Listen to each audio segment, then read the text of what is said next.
अरे क्या बहू, आज फिर पास्ता? तू तो जानती है ना बहू, मुझे पास्ता इतना पसंद नहीं है। मेरे लिए तो रोटी और सब्जी ही बना देती। वो माँ जी, देवर जी को पास्ता ज्यादा पसंद है ना, तो मैंने इसलिए पास्ता ही बना दिया। लेकिन कल ही तो पास्ता बनाया था। हाँ, लेकिन वो जो कल बनाया था ना, वो रेड सॉस पास्ता था, और आज जो बनाया है वो व्हाइट सॉस पास्ता है। Thank you so much my dear भाभी, आप सच में मेरा बहुत ध्यान रखती हैं। अच्छा, अब बना दिया ना, तो आप खिला भी दो अपने हाथों से। नेकी और पूछ पूछ, आप यहाँ बैठो, ये भाभी आज अपने हाथों से ही तुम्हें पास्ता खिलाएगी। इतना बड़ा हो गया है, लेकिन अभी तक तेरा बचपना नहीं गया। ये नीरज भी ना फिर से 1 घंटा लगा देगा।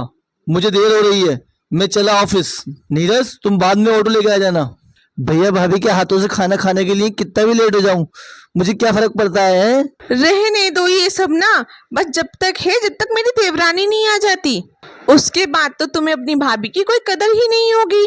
ऐसा कुछ नहीं है भाभी, आप हमेशा मेरे लिए नंबर 1 रहोगी। नीरज अपनी भाभी के सबसे क्लोज था, वो घर में सबसे छोटा था, इसलिए सबका लाडला भी था। और काजल के आने के बाद वो सिर्फ उसी के साथ रहता था और उसी की बातें मानता था। काजल ने भी उसे बड़े लाड प्यार से रखा था, वो उसकी हर फरमाइश पूरी करती थी। ऐसे ही समय बीता और एक रोज, काजल भाभी, ये देखो मैं आपके लिए क्या लेकर आया हूँ। वाओ नीरज, कितनी प्यारी साड़ी है ये तो, कहाँ से ली? वो भाभी, मैंने आपको श्वेता के बारे में बताया था ना, ये उसी की पसंद है, उसी ने ही सिलेक्ट करके लिया आपके लिए। वाओ, मेरी देवरानी की पसंद तो बहुत अच्छी है, मुझे बहुत पसंद आई। शर्मा अंकल की बेटी की शादी में ना इसी साड़ी को पहनूंगी। देखना, आप सबसे ज्यादा खूबसूरत आप ही लगोगी, क्योंकि मेरी भाभी है इतनी खूबसूरत। थैंक यू देवर जी। तभी विकास ये सब कुछ देख लेता है, लेकिन बिना कुछ कहे वहां से चला जाता है। कुछ दिन बाद काजल शर्मा जी के बेटे की शादी में वही साड़ी पहनकर जाती है जो कुछ दिन पहले नीरज लाया था। ये देख विकास काजल से कहता है, काजल, तुमने वो साड़ी क्यों नहीं पहनी जो मैं आपके लिए लाया था? ये सस्ती वाली क्यों पहन के आ गई? नीरज बड़े प्यार से मेरे लिए लाया था, अगर मैं इसे नहीं पहनती तो उसे बड़ा दुख होता। कमाल है यार, तुम मेरी बीवी और ख्याल उसकी पसंद का रखती हो। तुम्हें मेरी दी हुई साड़ी पहननी चाहिए थी, ना कि उसकी पसंद की। पर काजल उसकी बातों को इग्नोर कर देती है। फिर एक शाम विकास और नीरज एक साथ ऑफिस से घर आते हैं। काजल, मेरे लिए चाय बना दो ना, मेरे सर में बहुत तेज दर्द हो रहा है। भाभी, मेरे लिए कॉफी बना देना, मेरा कॉफी पीने का मन हो रहा है। हाँ, तो फिर मैं दोनों के लिए कॉफी ही बना देती हूँ ना। कुछ देर बाद वो दोनों के लिए कॉफी बनाकर लाती है। ये क्या है काजल, मैंने चाय मांगी थी। हाँ, लेकिन नीरज ने कॉफी की डिमांड रख दी, तो मैंने सोचा दोनों के लिए एक ही चीज बना दूं। और आप तो एक बार को कॉफी पी भी लेंगे, लेकिन आप तो जानते हैं ना नीरज कैसा है, उसे तो बस कॉफी चाहिए, वो चाय नहीं पीता। ये सुनकर विकास गुस्सा हो जाता है। ये सब क्या है काजल, तुम मुझसे ज्यादा उसका ध्यान रखती हो। मुझे तो कभी कभी समझ में नहीं आता, तुम मेरी बीवी हो या उसकी। ये सुनकर काजल की आंखों में आंसू आ जाते हैं। वो आपका छोटा भाई है, बस मैं इसीलिए उसका ज्यादा ख्याल रखती हूँ, और वो भी मेरा ध्यान रखता है। वो भी मेरी बहुत केयर करता है, तो मैं भी उसी नाते उसका बहुत ध्यान रखती हूँ। और आपके पास तो बिल्कुल भी वक्त नहीं है मेरे लिए, आप ना बहुत बुरे हो, अब मुझसे बात मत करना। और अगले कुछ दिनों तक उन दोनों में बिल्कुल भी बात नहीं होती, और अब ये बात घर में सबको समझ आ रही थी। और फिर एक दिन, क्या भैया, आपको भाभी को अभी तक नहीं मनाया गया? ऐसी भी क्या बात हो गई? मैं बताऊं आपको भाभी को कैसे मनाना है? चुप हो जा तू, फिर बीच में बोला। मैं जैसे चाहूं उसे मना लूंगा, समझा तू? और तू कैसे जानता है कि उसे कैसे मनाना है? बीवी तेरी है या मेरी? अब ज्यादा बकवास मत कर, चुपचाप ऑफिस जा। ऑफिस जा रहा हूँ भैया, जा रहा हूँ, लेकिन भाभी से लड़ाई मत करना, फिर मुझसे बुरा कोई नहीं होगा। अबे तू जाता है नहीं? फिर नीरज ऑफिस चला गया और कुछ देर बाद विकास भी ऑफिस चला गया, लेकिन उसकी समझ में कुछ भी नहीं आ रहा था। तभी अपने ही ऑफिस में काम करने वाली एक लड़की प्रिया से उसने बात की। प्रिया, अब मैं क्या ही बताऊं, मेरी बीवी को समय ना देने के कारण अब वो मुझसे नाराज रहती है। तुम ही बताओ मैं उसे कैसे मनाऊं? तुम कोई अच्छा सा गिफ्ट लाकर दे दो उसे। अरे नहीं यार, वो इन सबसे नहीं मानने वाली, वो थोड़ी अलग है। फिर कोई आज बढ़िया सा डिनर बना के खिला दो उसे। वो इन सबसे भी नहीं मानने वाली, कुछ नया आइडिया बताओ। अबे यार, अब खुद सोच ले, बीबी तेरी है या मेरी? बीबी मेरी है, चल ठीक है, मैं ही कुछ जुगाड़ निकालता हूँ। घर आकर विकास काजल से गोवा घूमने की बात करता है। मुझे नहीं जाना कहीं। हाय गोवा, बेटा मेरा बड़ा मन था कि मैं भी गोवा जाऊं, लेकिन तुम्हारे पिताजी मुझे कभी लेकर नहीं गए। कोई बात नहीं माँ, भैया ले जाएंगे। भैया माँ को ले जाओ ना, भाभी नहीं जा रही है तो। तुम चुप रहो, मेरे और काजल के बीच में टांग अड़ाना बंद करो। हर जगह अपनी राय देने चले जाते हो, अब बस भी करो ना। और ये खाना बनाया है ना, ये अपने लाडले देवर को ही खिला देना। गुस्से में विकास वहां से चला जाता है। मेरी तो कुछ समझ में नहीं आ रहा, इन्हें हो क्या गया है। बहू, लेकिन मेरे सब समझ में आ रहा है। तुम दोनों किसी और के पीछे अपने रिश्ते को मत खराब होने दो। लेकिन माँ जी, मैंने कौन सा गलत कहा और किया? जो भी कर रही हूँ उन्हीं के लिए तो कर रही हूँ ना। उनके परिवार को खुश रखूंगी तो वो भी तो खुश रहेंगे ना। हाँ बहू, लेकिन ये मत भूलो, इस घर में तुम विकास के पीछे आई हो। सबसे पहला फर्ज तुम्हारा उसका ध्यान रखना है और उसके बाद अपने देवर का। मैं जानती हूँ तुम नीरज को मानती हो और उसका ध्यान रखती हो, लेकिन जैसा ध्यान तुम उसका रखती हो ना, उसके साथ समय बिताती हो, वैसा तुम्हें विकास के साथ बिताना चाहिए, ताकि उसे कभी ऐसा एहसास ना हो कि उसकी बीवी उसकी नहीं है। शायद आप ठीक कह रही हैं माँ जी।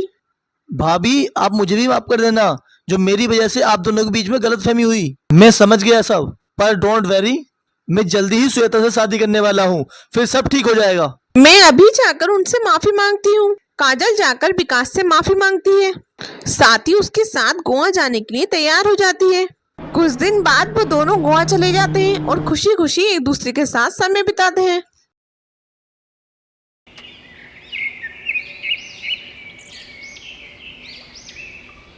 विनीता की सहेली सोनी की शादी तय हो चुकी थी। सोनी लव मैरिज कर रही थी।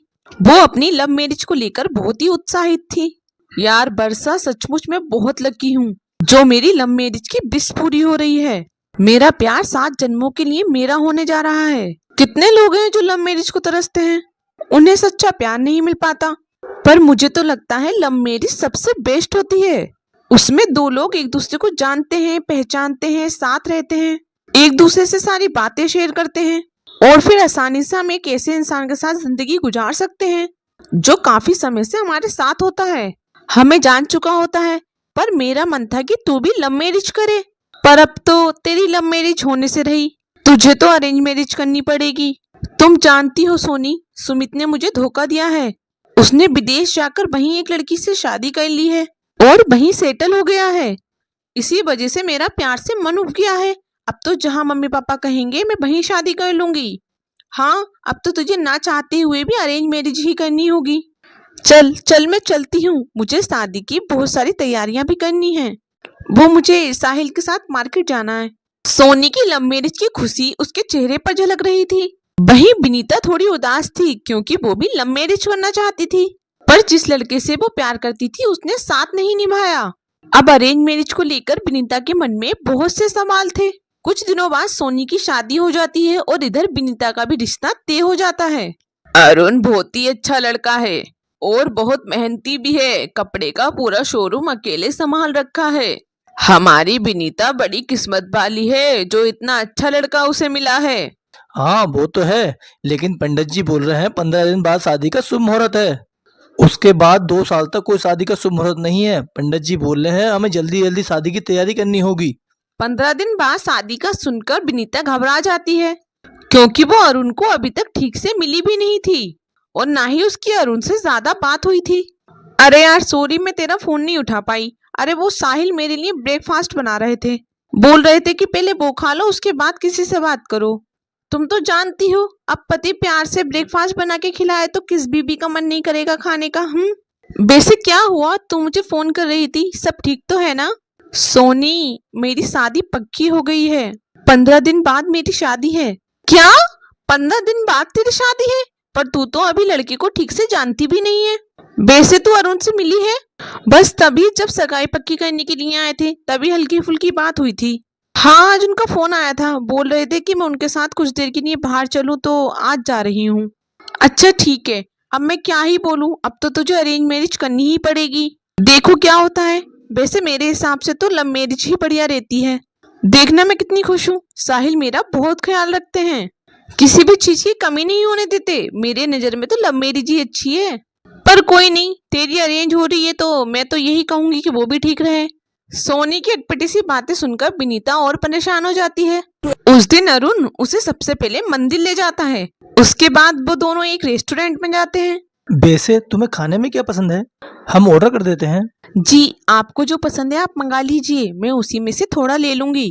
ओके तो ठीक है, मैं ऑर्डर कर देता हूँ। मैं हैंड वॉश करके आती हूँ।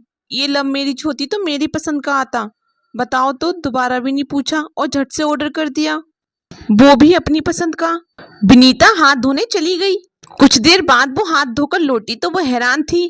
खाने के टेबल पर वही सारी डिशेस रखी हुई थी जो विनीता को पसंद थी। ये सब तो मेरी पसंद का है, क्या आपको भी ये सब पसंद है? आज से पहले तो नहीं था, पर अब तुम्हारी हर पसंद मेरी पसंद होगी। मैंने तुम्हारी मम्मी को कॉल करके पूछ लिया था कि तुम्हें खाने में क्या क्या पसंद है, और मुझे ये भी पता चला है कि तुम्हें वो सॉफ्ट वाली आइसक्रीम बहुत पसंद है। हम रास्ते में वो भी खाएंगे, और हाँ, गोलगप्पे भी। हाँ, वो एक फेमस जगह है, मैं तुम्हें भागे खिलाऊंगा। पर खट्टे पानी वाले। खट्टे पानी वाले, चलो मैं भी एक दो खा ही लूंगा। वैसे विनीता, तुम अपने बारे में सब कुछ मुझे बता दो कि तुम्हें क्या क्या पसंद है और क्या क्या नहीं।